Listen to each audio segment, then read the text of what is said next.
इसके लिए जिस वाणी से नाम जप कर रहे हो यदि झूठ बोलोगे, अरे आश्चर्य होता है, झूठ बोल करके तुम सोच रहे हो हम संभाल लेंगे। नहीं नहीं, झूठ तुम्हारा नाश कर रहा है, तुम्हें पता नहीं। जिस जिह्वा से नाम जप कर रहे हो, अगर नाम का विशेष फल प्राप्त करना है, जल्दी फल प्राप्त करना है, आपको दुखों से बचना है, पाप भस्म करना है, तो झूठ बोलना बंद कर दीजिए। क्या बिगड़ जाएगा आपका? सच्ची बोलने में क्या बिगड़ जाएगा? सच्ची बोलना शुरू करोगे, हिम्मत नहीं रह जाएगी पाप करने की। ये जो पाप करने की तुम्हारी हिम्मत पड़ रही, झूठ बोलने के कारण पड़ रही। नहीं, असत्य संपातक पुंजा, सबसे बड़ा पाप झूठ बोलना। उससे क्या होता है? हर चीज हम छुपाना चाहते हैं। किससे? उस सर्वज्ञ परमात्मा से, गुरुदेव से। नहीं, झूठ नहीं। नाम इसीलिए नहीं चल पा रहा, थोड़ी दिन नाम चलाएंगे छूट जाएगा, क्योंकि आप झूठ बोलते हैं, पापाचरण करते हैं। अगर नाम को चलाना है तो नारायण स्वामी जी कह रहे हैं, पहली बात मौन का आश्रय लीजिए, कम बोलिए, अधिकतर चुप रहना सीखिए, तभी नाम चला पाएंगे। जो कार्य कर रहे हैं आप उस पर ध्यान दें, उस कार्य को एकाग्रता पूर्वक करें, वाणी को मौन रखें, उस वाणी से धीरे धीरे नाम उच्चारण करें। कम से कम 24 घंटे में 4 घंटे मौन का तो सबको अभ्यास कर लेना चाहिए। 24 घंटे में 4 घंटे मौन का। तो ऐसे ऐसे बुद्धिमान हो कहेंगे हम 6 घंटे मौन रहते हैं। कब? बोले जब सोते हैं तब। आप 4 घंटे कह रहे हो, हम 6 घंटे मौन रहते हैं। 24 घंटे में हम 6 घंटे मौन रहते हैं। बहुत बुद्धिमान है। बोले आप 4 घंटे कहते हो, हम 6 घंटे मौन रहते हैं। तो कब आप मौन रहते हैं? बोले जब सोते हैं तो 6 घंटे सोते हैं, मौन ही रहते हैं उस समय। मौन जागृत की कह रहा हूं, 4 घंटे का। नारायण स्वामी के बहुत बड़े महापुरुष हुए, तुम 4 घंटे मौन का अभ्यास करो, ऐसा निकालो 2 घंटे, 2 घंटे करके 24 घंटे में 4 घंटे मौन। उस समय हम किसी से बात नहीं करेंगे, नाम जप करेंगे। कार्य करो, कार्य करने के लिए मना नहीं कर रहे हैं। कम बोलो। आजकल लोग अपनी जीवनी शक्ति को बोलने के द्वारा बहुत नष्ट कर रहे हैं, व्यर्थ की बातें करते रहते हैं। 4 आदमी चल रहे हो, आप पीछे चलिएगा, सुनते, बेमतलब की बातें। नाम जप नहीं होगा, वो डिलीट नहीं होंगी, वैसे ही बनी रहेंगी, अगले जन्म के लिए तैयार हो रहा है। इसलिए नाम यदि सिद्ध करना है, नाम का फल लेना है, नाम का आनंद लेना है, तो वृथा भाषण बंद करो, बेकार की बात बंद करो। जितना कम बोलने से काम चल जाए उतना। सामने वाले को बोलने दीजिए, आप बीच में नाम चल रहा है जी, नाम चल रहा है। जब कोई आवश्यक बात हुई, पवित्र शब्द बोल दिया, नहीं चुपचाप सुनो। उसको लग रहा है कि आप संभाषण करो, मान लो रिश्तेदार है, नातेदार है, मित्र, अब आप व्यवहार में हैं, आप सीधे ये तो नहीं कह सकते हमसे बात मत करो, नहीं, हाँ बात कीजिए, लेकिन आप कम बोलिए, उसको बोलने दीजिए, आप नाम जप कीजिए, जरूरत भर बात कीजिए। बात में भगवान की चर्चा हो तो कोई बात नहीं, अगर प्रपंच की चर्चा है तो बचने की कोशिश कीजिए। अपने संबंधियों, अपने दोस्तों, अपने व्यवहारियों से व्यवहार, दोस्ती, संबंध शिथिल कीजिए, तभी नाम में प्रीति होगी। अगर ये कि अब हमारे दोस्त आ गए हैं तो फिर वो दोस्त छूट जाएगा नाम, अब बातें शुरू हो गई प्रपंच की। धन्य है ऐसी बुद्धि जो प्रियजनों से भी संभाषण केवल भगवत वाक्यों का, अन्यथा नहीं। इसीलिए इस मार्ग को वर्ण करना बहुत कठिन है। एक ऐसा तुम्हारा निवास स्थान होना चाहिए अलग, जिसमें अपने रिश्तेदार, नातेदार, व्यवहारियों का प्रवेश ना हो। आपकी शैया अलग होनी चाहिए। अगर नाम जापक नाम सिद्ध करना चाहता है, नाम का फल लेना चाहता है, नाम निरंतर चलाना चाहता है, तो जिस आसन पर आप बैठते हैं उसी में प्रपंची, विषयी, संसारिक वृत्ति वाले बैठेंगे तो भजन की वृत्ति नहीं बन पाएगी। एक ऐसा, वैसे होते हैं घरों में बैठने वालों का अलग, लेकिन साधन कक्ष अलग होना चाहिए अपना। किसी का यदि प्रवेश ना हो तो आप देखेंगे कि आपके साधन के परमाणु आपको वहां बैठते ही तत्काल विक्षेप रहित करके भजन में लगा देंगे। अगर घर में ऐसा कुछ ना हो तो एक आसन अपना अकेला रखिए, जिस पर आप शयन करें वो आसन केवल आपका ही होना चाहिए। अगर वो सार्वजनिक बैठने के लिए ही है, ऐसी व्यवस्था नहीं, तो आसन समेट कर अपना अलग रख दीजिए और दूसरे आसनों पर बैठा लिए। फिर वो आसन हटाकर जब आप शयन करें तो आपका आसन होना चाहिए। इसका बहुत बड़ा प्रभाव पड़ेगा। कोई भी ऐसा दृश्य या पुस्तक ना पढ़ें जो वासनात्मक हो और प्रभु के नाम से आपको विमुख कर दे। अखबार आदि, समाचार आदि, ये हमारे चिंतन को नष्ट करते हैं। अगर नाम जप करना है, निरंतर नाम स्मृति बैठालनी है, एक घटना कई मिनट तक विक्षेप देती है। ऐसा हुआ, कैसे लोग हैं, अब उसमें तो समाचार ही हो रहे हैं, सैकड़ों बातें हो रही, पेपर है तो सैकड़ों बातें लिखी हैं, क्या क्या, अब वो सब दिमाग में भर गई। इतना व्यसन है किसी किसी को पेपर पढ़ने का, समाचार पत्र पढ़ने का, कि सुबह होते ही वो विरह में रहते हैं कि पेपर आ जाएगा। आया नहीं, मिला तो ऐसी एकाग्रता से पढ़ते हैं जैसे वेदांत चिंतन करने वाला वेदांत चिंतन। चश्मा लगा, चाय रखी, ठंडी हो रही, उससे मतलब बीच बीच में चाय और चश्मा से और पूरे दिमाग में वही। अब क्या करेगा, जो पढ़ा है उसका चिंतन बनेगा, वही बोला जाएगा। अब जहां चार मिले तो तुम्हें पता है, उत्तर प्रदेश में ये हुआ, मध्य प्रदेश में ये हुआ, चर्चा दिमाग। नाम जापक पूज्य श्री नारायण स्वामी कह रहे हैं, अखबार पढ़ना, दुनिया भर की प्रपंच की जिसमें बातें हैं, ऐसे समाचार, ऐसे टेलीविजन देखना, ये तुम्हारे हृदय में नाम नहीं चलने देंगे, तुम्हारी स्फुरणा को गंदी कर देंगे, बेकार का वक्त खराब होगा।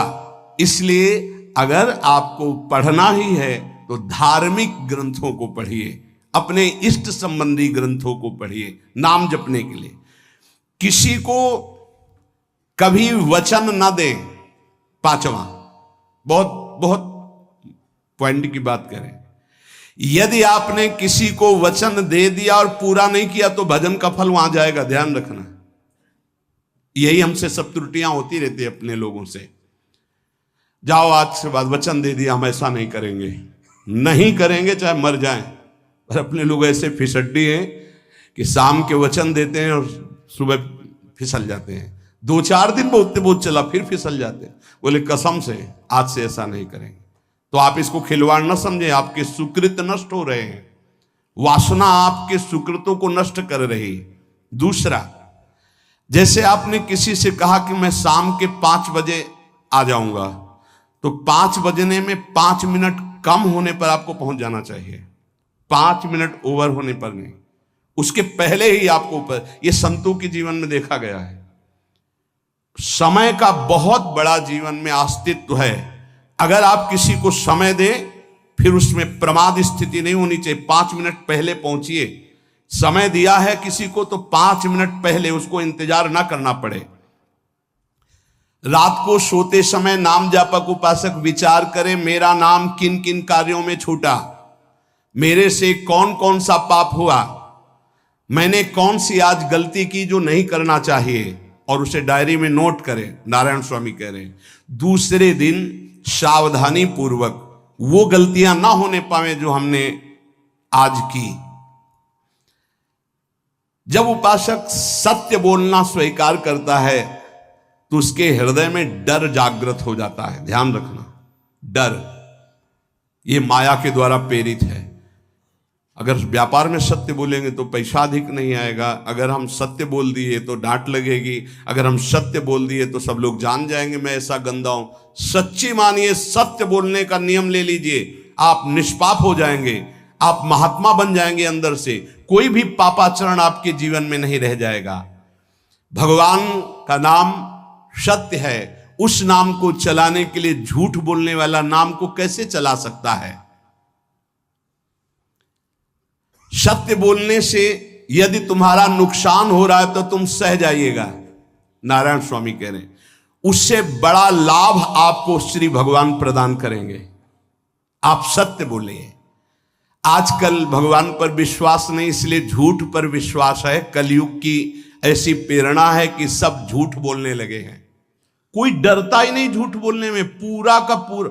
जैसे नहीं कहते कुछ तो सत्य होगा, ऐसे ऐसे महानुभाव हैं कि 100% झूठ बोल जाते हैं, 100%। धन्य है मोबाइल जो झूठ बुलाने में बहुत प्रवीण है, बहुत प्रवीण है। अरे भाई हम नहीं मिल सकते, आज हमारा मन नहीं है, खत्म खेल हो गया, सत्य बात है, नहीं मिल सकते आपसे, मत उठाओ फोन। अगर तुम्हें झूठे ही बोलना है तो फोन क्यों उठाओ? नहीं बोलेंगे, नहीं उठाएंगे तो समझ जाएगा कि उनकी रुचि नहीं। ये झूठ क्यों बोलना, सत्य बोलो। झूठ से यदि आप बच गए तो आपके जिह्वा पे नाम निरंतर चलने लगेगा। ये झूठ ही नाम नहीं चलने दे रहा। असत्य आचरण, छुपाने की वृत्ति, असत्य भाषण, ये नाम में प्रीति नहीं। किसी को भी फुसलाने के लिए झूठ मत बोलिए। सत्य बोलने का अभ्यास कर लिए तो पापी जीव भी महात्मा बन जाए। सत्य आवश्यक है। एक बड़े कागज पर ऐसी जगह लिख के रख लो जहां तुम उठते बैठते देखते हो कि मुझे सत्य बोलने का नियम लेना है, झूठ नहीं बोलना है। सत्य साधन कर लो, फिर देखो नाम कैसे चलता है।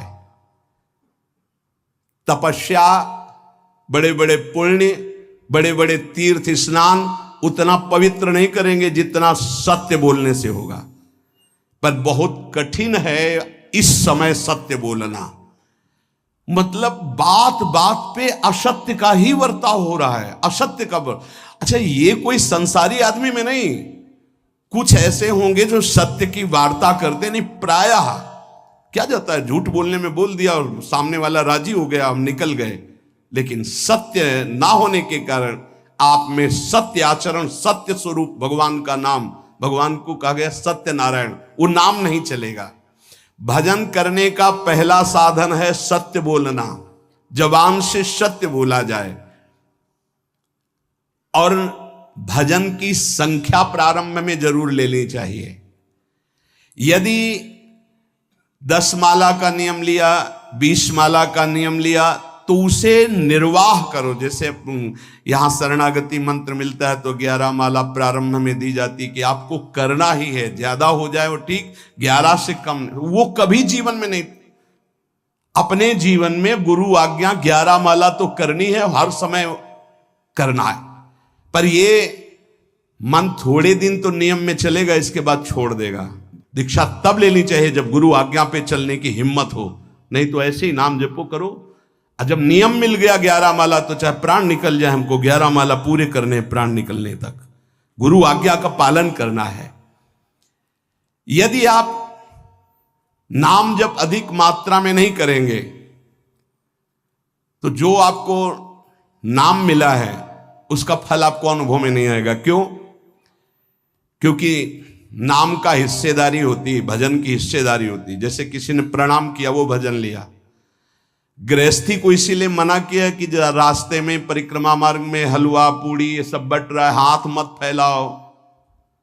वो दान कर रहा है, सुकृत कर रहा है, और कोई दूसरे ले विरक्त आदि। आप अपने भूख मिटाने के लिए 4 रुपया के चना लेके भले पालो, लेकिन दूसरे के द्वारा दिया हुआ हलवा मत पाओ। यहां धाम आए हो, भगवत कमाई करने आए हो, यहां नाम जप करो, कष्ट सहकर परिक्रमा दो।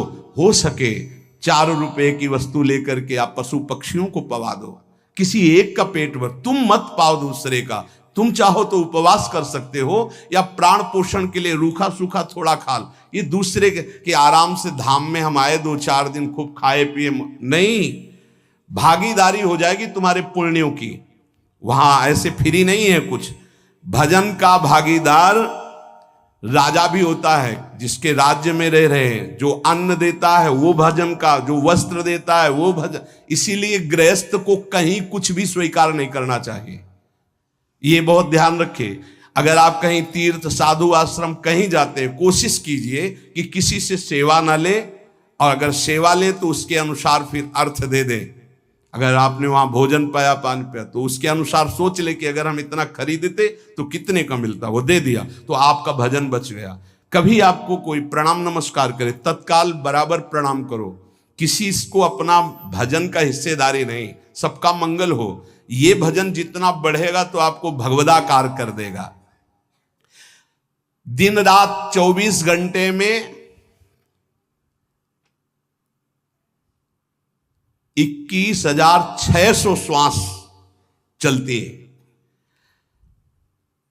21,600 श्वास में 6 घंटा तो सोने के चले जाते, उसमें तो चेतना नहीं रहती।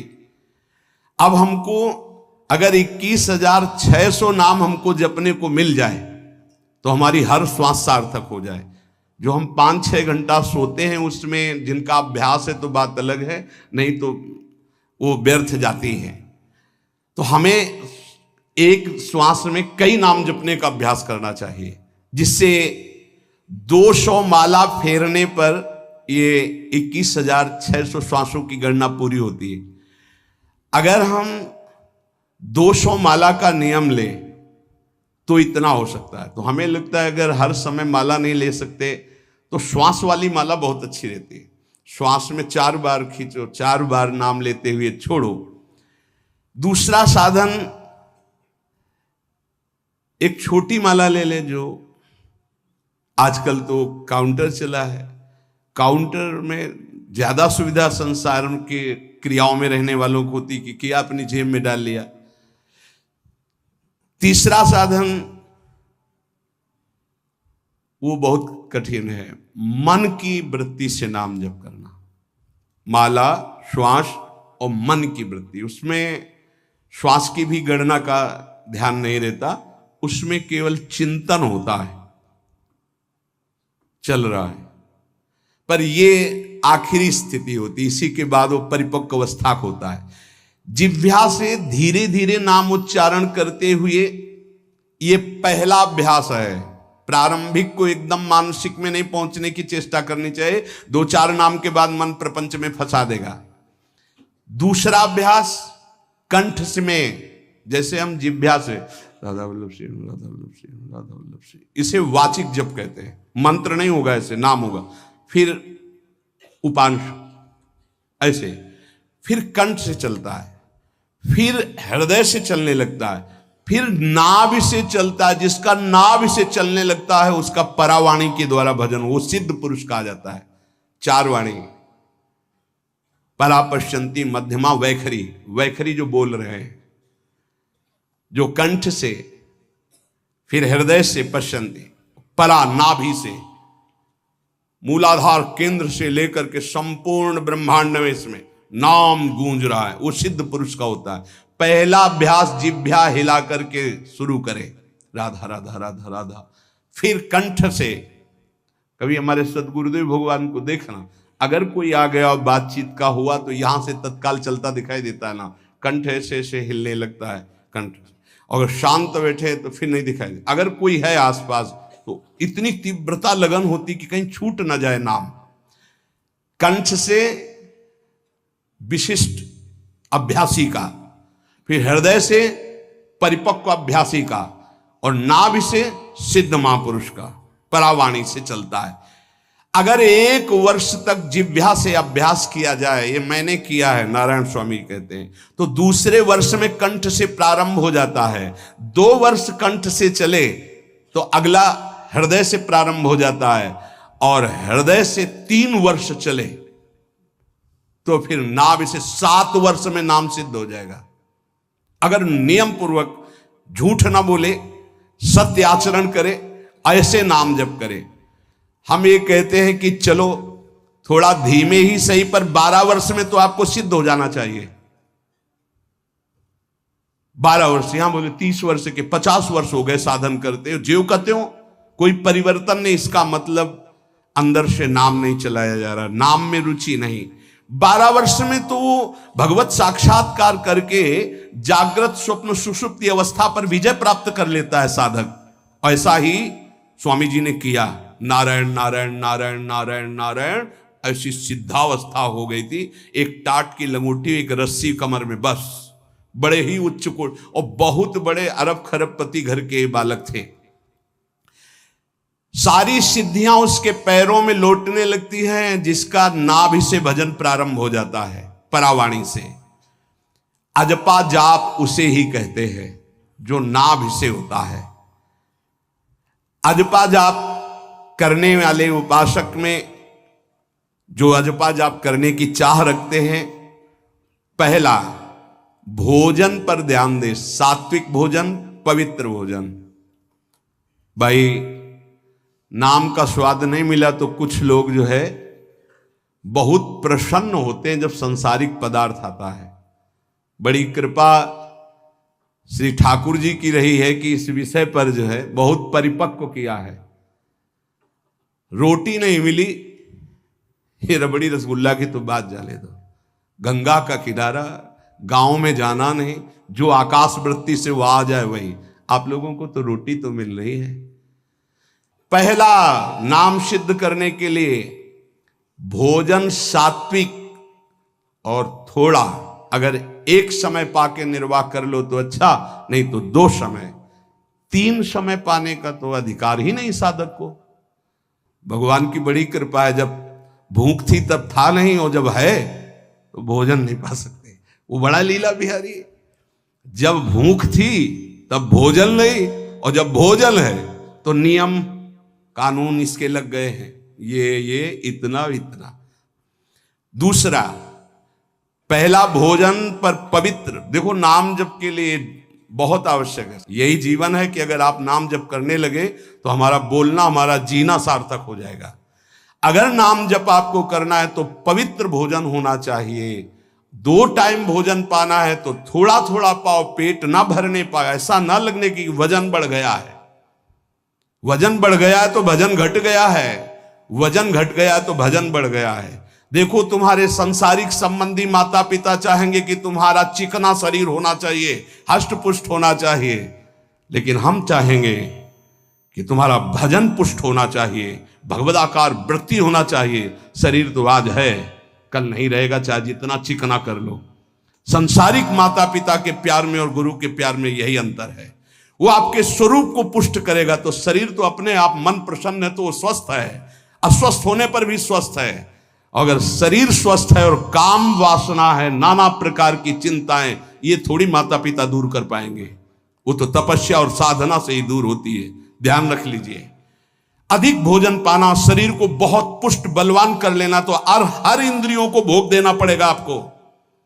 वो कोई तपस्वी होता है, जो तपस्वी होता है वो संयमी होता है, जो संयमी होता है उसके चर्बी नहीं होती, ध्यान रखना। युक्ताहार विहार से, प्राण पोषण के लिए केवल शरीर में अन्न जाए तब नाम में प्रीति होगी। खाते खाते अनेकों जन्म व्यतीत हो गए, वर्षों व्यतीत हो गए, अरे अब तो भजन कर लो, कहां तक खाओगे?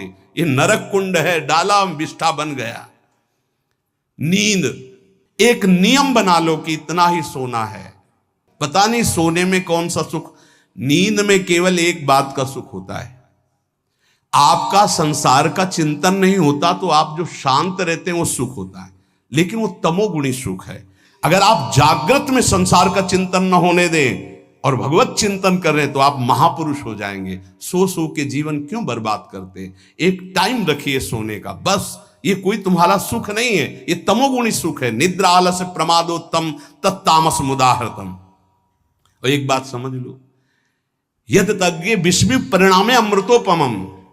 जिसमें विष जैसा शुरुआत में लगता है उसका परिणाम अमृत होता है, और जिसकी शुरुआत अमृत जैसी लगती है उसका परिणाम विष होता है। प्रातःकालीन उठ करके सत्संग में आना विष जैसा लगता है, लेकिन उठ के आ रहे हो तो इसका फल अमृत होगा। ब्रह्म मुहूर्त में सो रहे हैं, जीवन बर्बाद कर रहे हैं, अरे ब्रह्म मुहूर्त में उठिए, स्नान कीजिए और सच्चिदानंद भगवान में चित्त को जोड़िए। ये विष जैसा लगता है, परिणाम अमृत जैसा होता है। तीसरा, 24 घंटे में 1 घंटे का तो एकांतवास करना सीख ही लो, चाहे गृहस्थ हो चाहे कोई भी हो। 1 घंटे हमसे कोई बात नहीं करेगा, अपने दरवाजा बंद, थोड़ा 1 घंटे कोई ऐसा समय निकालो जिसमें चित्त को केवल श्री कृष्ण से जोड़ो, प्रियाजू से जोड़ सको। चौथा, विरक्त साधक, तकिया गद्दा, ये सब चीजें अगर लगा के सोओगे तो नाम जप नहीं होगा। देखो,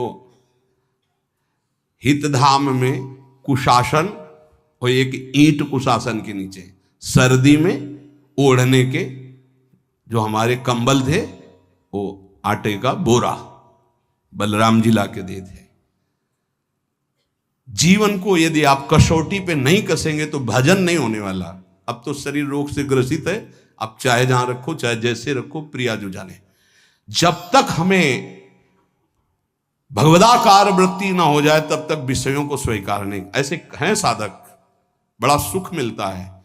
एक ऐसे पड़ा हुआ है आसन, उनके कमरे में जाके देखिए, केवल आसन ही है।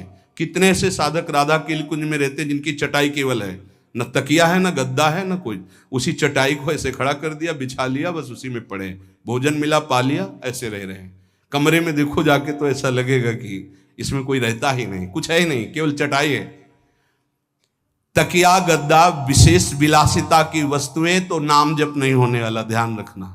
जहां पड़े आराम से नींद आ जाएगी, सो जाएंगे, और जब तो नींद उतनी आएगी जितनी आवश्यकता है।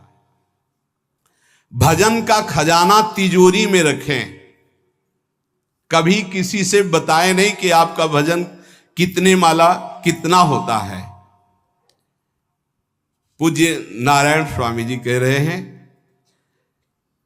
भजन को खजाने में रखने का मतलब है लूटने वाले डाकू माया भेजती है, काम क्रोध लोभ मोह मद मत्सर आदि, और प्रिय गृहस्थ भगत आदि। कैसे प्रिय गृहस्थ? स्वामी जी अब ये सब आप ही कहा है, बहुत बीमार है, आप देखना। ठीक है, दूसरे की दुख निवृत्ति करना संत का स्वभाव होता है, पर हम जिस मार्ग के पथिक हैं, हमारा कर्तव्य है। हमारे पास हमारे प्रभु के सिवा कोई नहीं, हमारा जो कुछ है वो प्रभु हैं। ए भैया, जैसा श्री जी चाहेंगे वही सब मंगल करेंगे, ये शब्द होना चाहिए। उससे उसका भी मंगल होगा, आपकी भक्ति पुष्ट होगी। कभी भी जो गृहस्थ में भजन करता है, किसी भी तरह का किसी से भी कोई प्रतिग्रह ना ले। नहीं ले लो, ये लो ही बढ़िया है, रख लो। नहीं महाराज, हमारा ये मार्किन का गमछा ही काफी है हमारे लिए।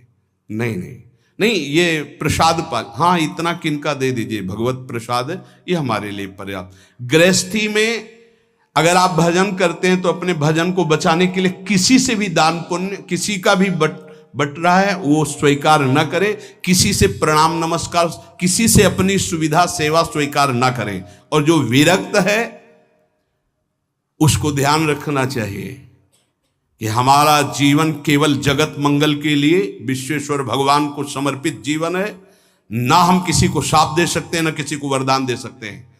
सेवक स्वामी की इच्छा को देखता है, ऐसा ऐसा, हाँ प्रियाजू की जैसी इच्छा होगी वैसा।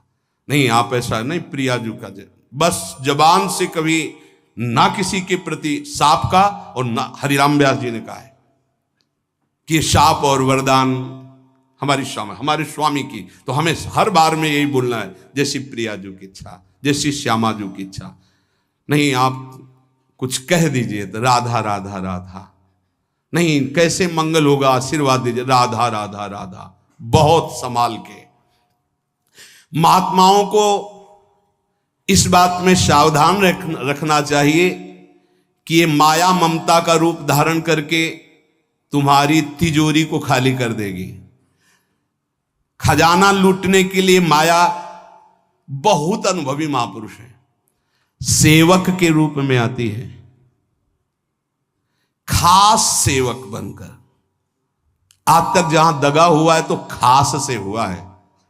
जब वृक्ष कटने लगे तो आपस में बात की, भाई ऐसा कौन आ गया जो हमें काट सकता है? बोले हमारा कोई मिल गया। तो कुल्हाड़ में जो बेंट है ना, बोले मिल गया कोई हमारा। खास बन करके आती है माया, सेवक सेविका रूप लेके। बहुत अनुभव की बात महापुरुषों की, मान लीजिए विरक्त जनों के लिए खास बात है। सेवक सेविका रूप रख करके माया आएगी। इसके बाद अगर आपने स्वीकार किया, फिर तुम सेवक होगे, वो स्वामी होगी। समझ रहे हो? बहुत अंदर से इस बात को समझ लीजिए।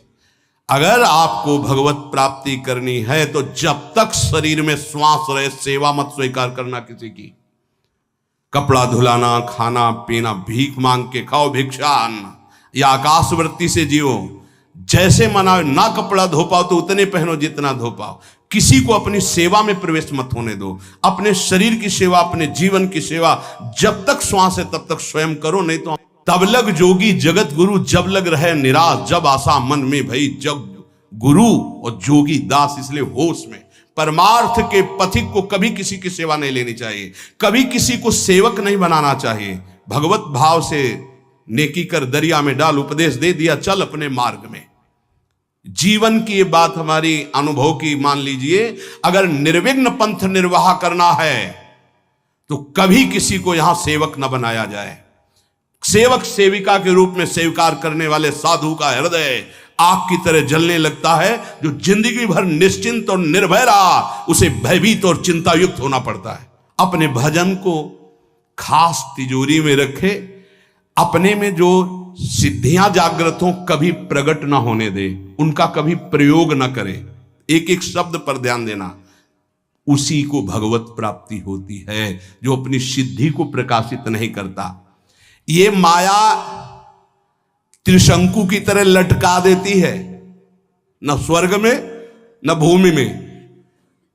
देखो सेवक जी महाराज कहते, ऐसे न वैसे रहे मजरेडो पाछलियो जो करी निर्भाषित, न परमार्थ के न व्यवहार के। ये गांठ बांध लो, हाथ जोड़ के कह रहा हूं, सेवा के भाव से माया प्रवेश करती है और स्वामी भाव को रौंद करके सेवक बना लेती है। फिर जैसा चाहती वैसा नाच नचाती है, कोई भी हो। इसलिए होश में, यदि भगवत मार्ग में चले हो तो कष्ट सहो, शरीर की स्वयं सेवा करो। सौभाग्य मत मनाओ कि कोई तुम्हारी सेवा कर रहा है, दुर्भाग्य है जो तुम सेवा ले रहे हो। हाँ, अब शरीर इस काबिल नहीं तो श्री जी जैसा जाने वैसा।